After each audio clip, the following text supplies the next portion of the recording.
Hey guys, how you guys doing here? It's Hector. I know it took so long to finally upload a video on Lorcana.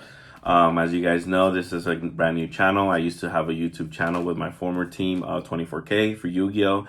But I've been, ever since Lorcana came out, I kind of just been in this game. And then right now, I haven't really enjoyed the Yu-Gi-Oh! Format lately. So I'm going to show you guys my updated, and I think this is how it's going to be for a while, Ruby Amethyst deck profile. For the most part, I've been having like this for like 4 tournaments already. I got first in one of them. I got 2 second places in 2 of them, and then I got 3rd place in another one. But in all of those 4 tournaments, I didn't lose once. So that's kind of something. So I haven't lost with it, and it's ever since I kind of have this build. But I do get draws. So why did I get second and third? Because this deck, as you guys know, it can be annoying in time, or it's a brand new game. So even if you're playing fast, if your opponent doesn't really know how to play or they're learning, they're going to take their time. So this deck is really rough, the way Lorcana did their time rules. It doesn't benefit from the time rules at all. If you don't win game 1, you're actually in a really tough position. But if you're in game 1 and then can manage to just like, the games that I win is because I 2-0 people. So I just win 2 in a row. This deck is nasty, and this deck does reward you for getting to 7 ink. So the struggle of this deck is getting to your 7 ink. But if what I call is the lucky number 15. If I get to 7 ink and they're not at 15 lore yet, I should probably win that game. So let me show you guys how the deck is. It's definitely not typical. You guys probably gonna question a lot of choices here, but that's kind of what I like, because you know you don't want to see the same exact thing from all the decks all over the place. So yeah, let's get to the deck profile. So I'm gonna play my items here. I play the 1 Shield of Virtue. I play the 1 Pocket Watch. Some people play 3 of these. I play 1. I play the 1 Magic Mirror. I only play 1. I don't miss the second one. I cut the second one. Whenever I have 2 of these, it's just like, I never felt good. I never want to pay 8 ink to draw 2. You see it sooner, but like, I honestly, like, this card is good, and it's good to have a 1 of, but I never ever missed the second one at all. I decided instead to play 2 of these Cauldron ones. More people are annoyed at this card than they are at this card. All the time people will be like, oh, this card is so annoying.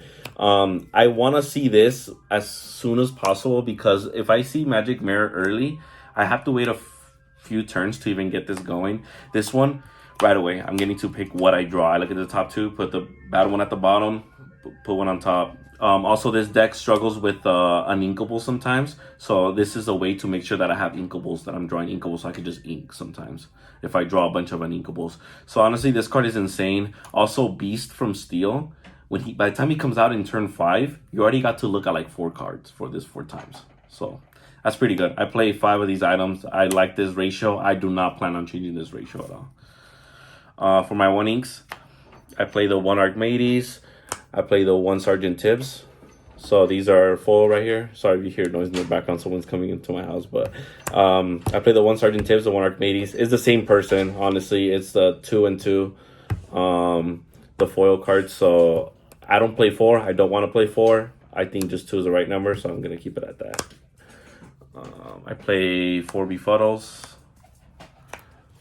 I have 1 full hollow, so that's nice. I play 4 Befuddles. This is a good card. I like this when they do the Simba and the Lilo, because in it, I'll explain it a little bit sooner. But if you have one of these, and then you go Befuddle and you bounce back their Simba, then these are just able to attack over a Lilo.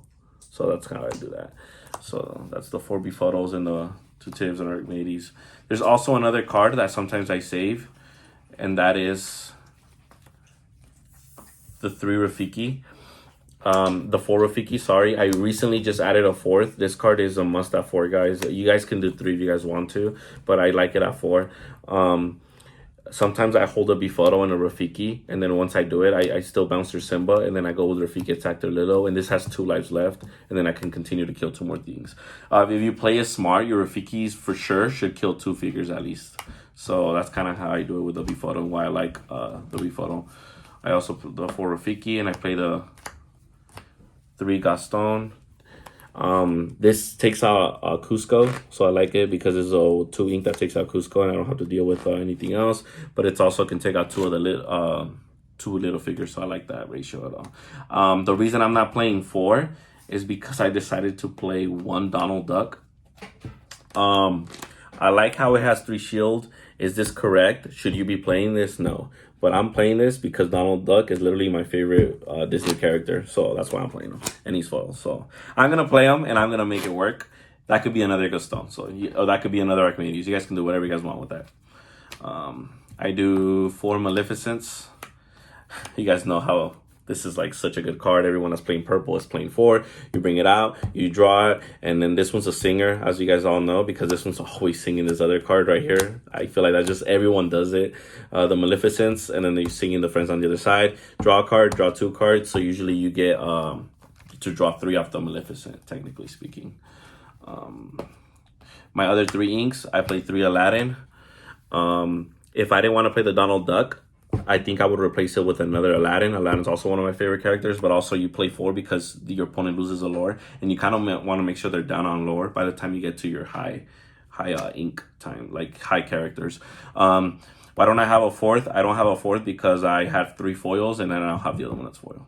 And I don't want to play the other one that's non-foil. So that's the only reason I play the Donald Duck. But this is good. Like I said, you guys can play 4. This is how it works for me. I play 1 Elsa. It comes out in situations when they ready a character with Shield of Virtue. That's the only reason I kind of wanted to do it. In some of my locals, a lot of people wanted to do the whole green and then do the Shield of Virtue to protect it, and then Elsa kind of prevents that. But it's also a shift target. As you know, you have to play the big Elsa. So if you really want to be smart with it, you can just have this and bring out Elsa earlier if you need to. For my 4 inks, I play Jafar. He's really good when people just like they're only out to remove us by attacking, because sometimes I could just bring out 1 or 2 of these and just keep everything else in my hand, and they just count out it. Because as you guys know, it gains an attack for each card in my hand, so it usually could become a very powerful thing. If you have resolved Friends on the Other Side and Maleficent, you have more cards in your hand, so then it gets even better. If not, you ink it. For my 5, as you guys know, I play the 4 Dragonfire. Dragonfire is pretty good. Removal, straightforward. You guys know what this does. Get rid of a lot of situations. You have to play 4 if you're playing this deck. My Dragonfire in character form, Maui. I play 4 Maui. As you guys can see, I have 1 foil of like almost everything, but just 1. It's funny, but I play the Maui. Maui's literally insane. It gets rid of whatever you need to get rid of. It can get rid of 3 little guys. It can get rid of 2 middle ones. It can get rid of 1 big one. Like whatever you want it to get rid of in the moment, it gets rid of them. It can get nasty when you have Shield of Virtue, because you go Maui attack, Shield of Virtue attack again. It's something you want to see early before, and I like this like the perfect ink at 5, because that's when you kind of start seeing those like other characters that are kind of very annoying to deal with, and just Maui takes care of like those. It's just Maui's just it's too good. It's too good to not play at 4. I played 2 Queen. I wanted to do the Queen over the bunch of Magic Mirrors because the Queen is very good against aggro. I have sometimes even in Steel they get annoyed because it's a 5 shield, so it's kind of heavy. It's kind of hard to get rid of. And then instead of you even drawing with this card, you can just keep attacking little ones with this. Or also, if you have Shield of Virtue, you can go ahead and like draw a card, go Shield of Virtue, ready, and then you can draw another card if you really want to, or you can attack something over it. Or a quest. I don't see why you would quest with this card, but you could do those things with Shield of Virtue. It's pretty nice what Shield of Virtue can do. Still, Shield of Virtue is not like a huge priority, but it is cool the things you can do. You can bump up Shield of Virtue to 2, like I said. I play the 1 Goofy. I like 1 Goofy because there's some matchups that I kind of go aggro mode in time, and then I go for my little ones, Archimedes, I go down, and I just try to start questing, and then by 5 I go Goofy, and then I can try to kind of keep up that way. Also, if people are like playing the budget build, or they're playing like the red and they're playing the Pongos, I go Goofy, and now I can kill your Pascal, I can kill your Pongos because this is evasive. So I will kill them, and I made sure to choose the strongest evasive that will still be alive, which is a Goofy at 3/4. So my Goofy will stay, and then now I have an evasive. Now you got to deal with it. So that's kind of theory behind that. I like 1. This can also be cut. This is personal preference. This can be cut for other cards if you guys want to do it. I like 1. It's been helping out. It's inkable. So that is the first half of the deck. If you can survive with those cards to get to the late game, then these cards are what's gonna win you the game. I started with 2 of the Ursulas. Ever since I played this card, this deck has gone ridiculously nuts. I used to talk crap about this card. I just didn't like it. I thought it was bad. But no, this card is absolutely insane. You bring it out, you draw a card, and they lose a lore. So it's good because they're already a high lore. You kind of bring it down. But also she has 8 shield. So late in the game, 8 shield is just so hard to deal with. Maui doesn't even take care of Ursula. So, wow, this is becoming easily one of my more favorite cards in purple, and she's insane. So I play 2 of this. Then I play 4 of one of my favorite cards. I play the 4 Aladdins here. Aladdin's is nasty. I like how you can shift with the little one, and then you go, and then you surprise them. Actually, like, a good player should know that it's coming, right? But like sometimes it is still pretty nice. If you have pocket watch, you get rushed with this right away. This kills something, they lose 2 lore, I gain 2 lore. If they keep it alive, I'm going to keep doing that. So you have to deal with it, right? You're dealing with it or you're just not questing, which it's okay if you don't want to quest. That just allows me to just start questing with my Ursula or with the other cards that I'm going to show right now. I play 4 Elsas. You can play 3. For a lot of the tournaments that I told you guys, I was playing 3. I recently pulled, from my first place win, I actually pulled my 4th Elsa, and I pulled a Rapunzel, because they gave like 3 packs for prizing, and I pulled an Elsa Rapunzel. They were cracked. But Elsa is really insane. Yesterday in a tournament, I got second in. The guy was at 19 lore, and I was about to lose. I had an Ursula, but I wasn't enough. And then I top deck an Elsa. And then I freeze his 2 characters, gives me a turn. I literally, he can't do anything about it, and I win. It was crazy. It was insane top deck. For Elsa, she's so good. She's honestly it's probably my favorite card in purple. Yeah, she's insane. Honestly, purple's literally cracked. On 8, I play the Mickey Mouse Brave Little Tailor, the GOAT, best one there ever is. No one will ever beat this character. Evasive, 4 lore, 5/5 is nasty. Usually what I like to do is if I have one of these Elsa's out already, or Ursula or Aladdin, I like to, if I see I'm falling behind, I like to sing Be Prepared with one of those, clear everything, and then waste 8 ink, and then bring out them, and be like, go ahead. And then they're like, oof. So then, they have to put up a board, and then I'm questing for 4 next turn, let's race. I'm down to sing Be Prepared, bring this out, and then we'll race. I'm down for that. So I played 2 of these. You don't need more, guys. You really don't. I played 2 of the Maleficent.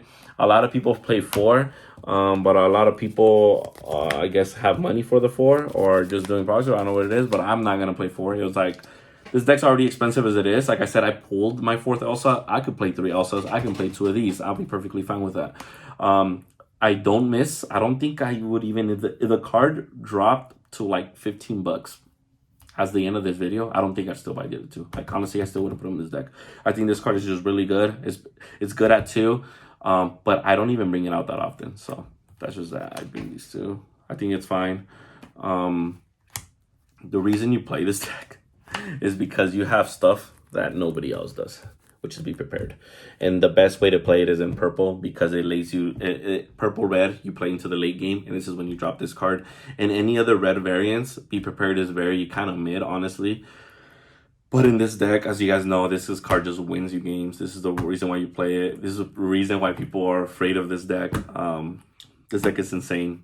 This deck right now that I'm showing is 62 cards. The reason I have 62 and I want to bump it up higher is, 1, because Amber Steel is a thing. So if they're seeing a whole new world, some people will try to grind you out and just make you deck out. So it's 62 cards. If I were to take it to a major tournament, I would bump it to 65, and I would just add 3 cards. That could be another Jafar. It could be more Shield of Virtue. It can be the Queen. Or you can go with the broom package and have 3 brooms and a Mickey if you really wanted to. But if you guys go into a crazy major competitive tournament, play 65 cards. You guys won't regret it. But I like this at 62. I've been liking it. Yeah, I hope you guys like this deck profile. I'm gonna bring out more. I'm gonna bring out more deck profiles, more videos. Make sure you guys like, subscribe. Sorry if this video is long. It's my first deck profile for a 60 card profile. I'm used to doing 40, but hopefully you guys enjoyed this video. Hopefully you guys learned something from it. And all right, I'll catch you guys on the next one.